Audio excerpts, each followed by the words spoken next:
On the Republican side of the race, a new Siena College poll shows Donald Trump with a huge lead in New York, garnering the support of 50% of likely Republican voters. John Kasich has 27% support and Ted Cruz has 17%. We're less than a week away from New York's primary, and Cruz and Kasich are already looking ahead to the next contests. They've been campaigning in Pennsylvania and Maryland. Donald Trump, on the other hand, is still looking back. He's stepping up his attacks after Cruz swept Colorado's 34 delegates last weekend. But he's not aiming his fire at Cruz. He's aiming it at the party he hopes to someday lead. In Colorado right now, they're picketing and going wild because the bosses and the establishment and the people that shouldn't have this power took all of the power away from the voters. So the voters never got to vote.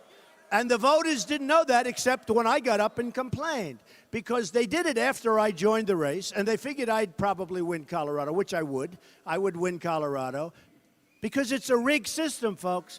The Republican system is a rigged system. And what it does is allows the bosses to pick whoever they want. RNC Chairman Reince Priebus, who had avoided any direct criticism of Trump, is firing back. He put out this tweet: "Nomination process known for a year and beyond. It's the responsibility of the campaigns to understand it. Complaints now? Give us all a break." And here's what Cruz is saying. You may have noticed Donald is very unhappy about this. He has been yelling and screaming and stomping his foot, and an awful lot of whining. And the simple reality is, anytime the people vote against Donald, he screams the voters are stealing the election.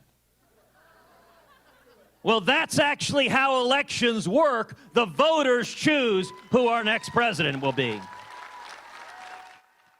CBS News senior political editor Steve Chaggaris is in our Washington newsroom. Steve, Reince Priebus has consistently avoided anything that might be construed as criticism of Donald Trump. Why this change in attitude?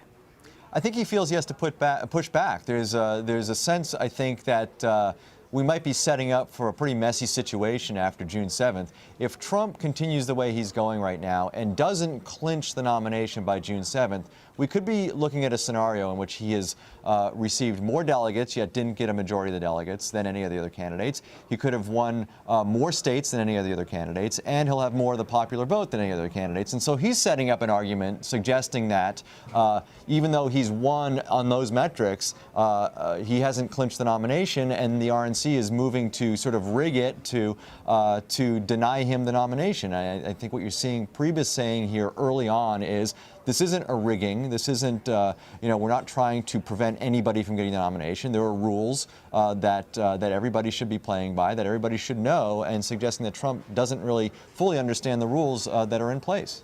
Let's talk about Ted Cruz. Marco Rubio is hinting that he's closer to endorsing Senator Cruz. It's almost a month since Rubio left the race, and he said until this week that he's not ready to endorse. But how much would a Rubio endorsement actually matter for Ted Cruz?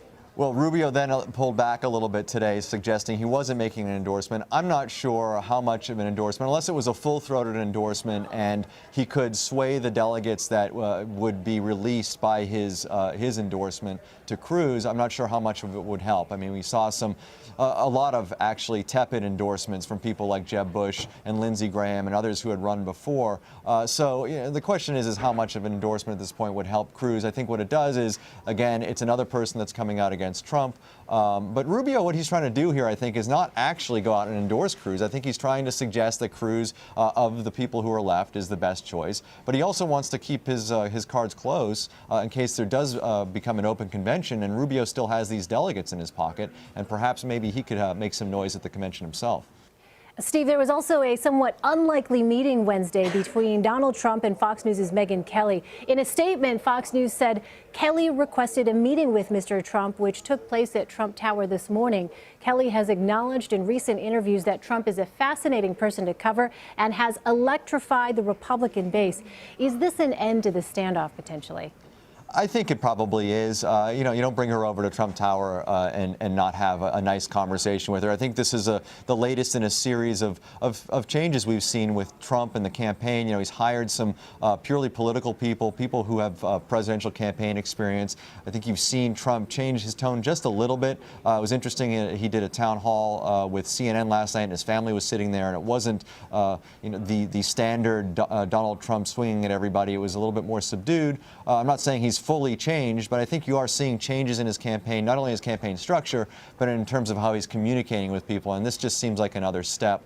He has actually tomorrow is going to meet with members of his staff is going to meet with members of Congress about his campaign as well. So I think you're seeing changes in the campaign, them becoming a broader, more presidential type campaign.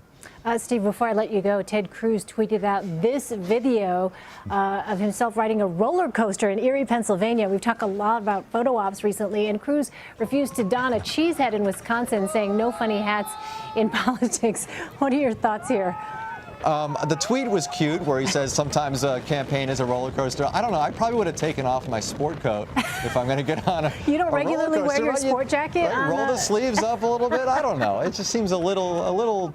I don't know. He seems too senatorial, maybe. It's very formal on his roller coaster though, I rides. guess. Yeah, Right? he's a formal kind of guy, I guess, Steve. I guess. All right, Steve Chaggaris in Washington for us. Steve, thank you. Thanks.